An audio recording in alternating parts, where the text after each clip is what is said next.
Hello everyone. On today's video, we're going to be talking about something different.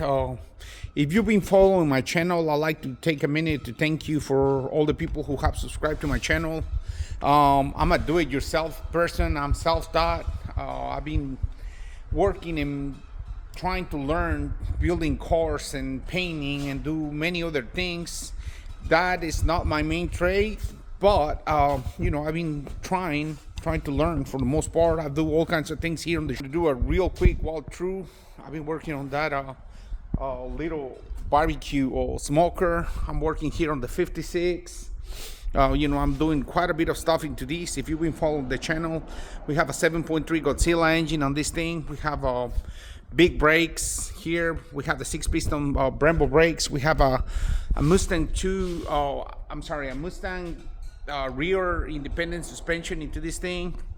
So we got quite a bit of stuff going on. We have this Chevy Nova. We're doing custom tailgate. We're gonna be painting or grill for this truck, and we do all kinds of projects here. Anything from a barbecue pit to modifying cars, trucks. We recently painted this Bobcat and on and on.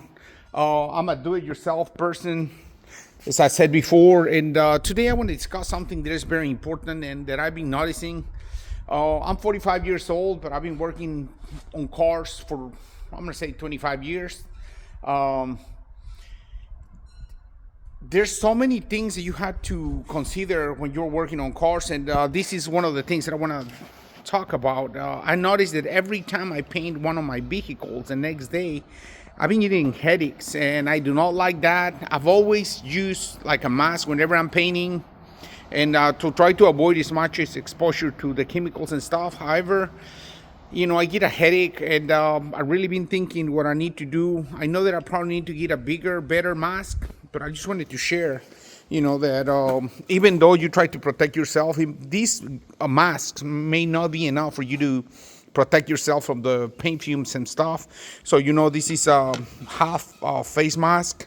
This is a full face mask, and this has a supply filter over here for the air. I think this was 120, 130 bucks. These are like 150. This is a 3M. That's like $50 or $60 right there. But anyway, if you're gonna be doing any kind of work, you need to protect yourself. Sometimes I wonder, I hope that I don't get like too much exposure to all these chemicals that is gonna cause me problems down the road. And I've seen a lot of people, and even like really big YouTubers who paint cars, and they don't have personal protection. And I just feel like it's not really worth it, no matter how much you get to make right now. I don't think the exposure to things is worth it. But anyway, that's my humble opinion. All I can do is just try to take care of myself. I can't really force anyone to do anything. But if you're planning on working with any chemicals, paints, or anything that can be bad for your health, you definitely need to try to wear a mask.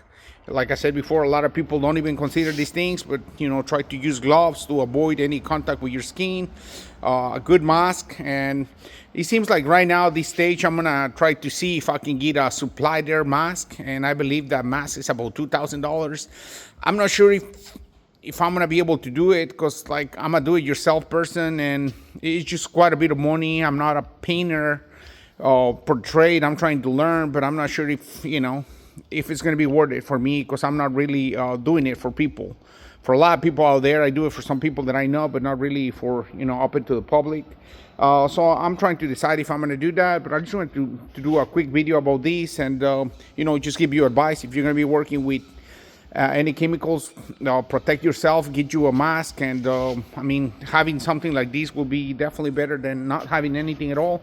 So that's all for today, guys. Just keep that on mind, and I hope everyone safe out there. Stay tuned. Thank you for watching.